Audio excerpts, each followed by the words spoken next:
Hello दोस्तों, कैसे हैं आप लोग। आज मैं अपने पिटारे से एक और कहानी लेकर आई हूँ जिसका नाम है शगुन। ये कहानी एक प्रेम कहानी है। तो चलिए हम अपनी कहानी की तरफ बढ़ते हैं। सुनने के बाद आप ज़रूर बताइएगा कि आपको कैसी लगी कहानी। कुलदीप ने अपना हाथ शगुन के हाथ पर दबाव बनाते हुए रखा, कुछ इस तरह मानो कह रहा हो, क्या सोच रही हो, मत सोचो, मैं हूँ ना तुम्हारे साथ। अपने सिगरेट का एक कश लेते हुए शगुन की आंखों में झांका। वह जो कुछ कह रहा था उसे कहने के लिए शाब्दिक भाषा की ज़रूरत नहीं थी और ना ही समझाने के लिए कानों का सुनना। इस लंबे और मौन वार्तालाप के समूचे केंद्र की धुरी हर बार की तरह शगुन का परिवार ही था और ना चाहते हुए भी वह थोड़ा बोझ कुलदीप की पीठ पर लदता चला गया था। भले ही उसने वह अपनी मर्जी से स्वीकारा हो, मगर उसका भार हर बार शगुन ने अपने दिल पर महसूस किया था। वह क्या करे, कहाँ जाए और किससे कहे। कहने सुनने वाला तो कोई होना चाहिए। एक कुलदीप ही तो है जो उसकी हर बात को अपना समझकर निर्णय देने की सामर्थ्य और समाधान की योग्यता रखता है। इसलिए वह भी तो बिना हिचक के सब उलेट देती है। क्या कभी कुलदीप ने उसकी विषमताओं से पल्ला झाड़ा है? क्या कभी उन चीज़ों में अरुचि दर्शाई है जो रोज रोज नए रूप में उसके सामने आती रही? नहीं कुलदीप, तुम लौह पुरुष हो। समस्याएं तुम्हारे आगे घुटने टेक देती हैं। तुम संवेदना के साक्षी हो, अभिव्यक्ति के माध्यम हो, तुम पूर्ण हो और फिर तुम मेरे हो। ऐसे पुरुष साथी को पाकर कोई भी स्त्री धन हो जाएगी। मैं भी ऋणी हूँ, निर्भर हूँ। मेरी मानसिक और आर्थिक गतिविधियों के तुम सशक्त मार्गदर्शक हो। पर एक बात सुनो कुलदीप, मेरे लिए खुद को ख़त्म मत करो। कभी खुद के बारे में भी सोचा करो। क्यों हो तुम इतने भावपूर्ण?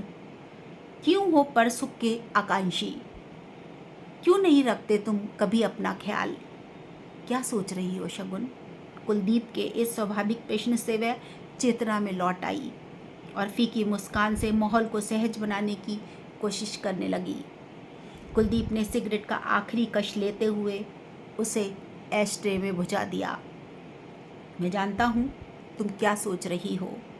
कुलदीप ने उसके हाथ को फिर से थाम लिया, इस बार दोनों हाथों से। तुम कब तक मेरा इंतज़ार करोगे कुलदीप?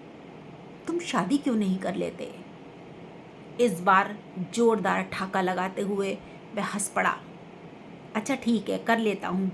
बताओ किससे करूँ? ये मजाक नहीं है, कभी तो सीरियस हो जाया करो। मैं सीरियस ही हूँ शगुन, और मैं ज़िंदगी भर तुम्हारा इंतज़ार करता रहूँगा। अचानक कुछ याद आते ही कुलदीप ने अपनी जीन्स की दाई जेब से कुछ रुपए शगुन को देते हुए कहा, ये रख लो, फिर मैं भूल जाऊँगा। सनी की फ़ीस लास्ट डेट है ना कल। कुलदीप, मैं जल्दी ही इसे लौटा दूँगी। आखिर तुम कितना करोगे हमारे लिए? बस कर दिया ना मुझे पराया। खैर जाने दो, तुम्हारा स्वाभिमान मैं जानता हूँ, लौटा देना। और सुनो, अगर लौटाने में देरी हुई तो 4% का ब्याज भी लग जाएगा। इस बार दोनों ठाका लगाकर हंस दिए। चलो मैं तुम्हें घर छोड़ दूँ, कुलदीप ने कार का दरवाज़ा खोलते हुए कहा। रास्ते भर वह सोचती रही, अगर कुलदीप ना होता तो क्या होता? क्या वह हमारा मसीहा बन के आया है?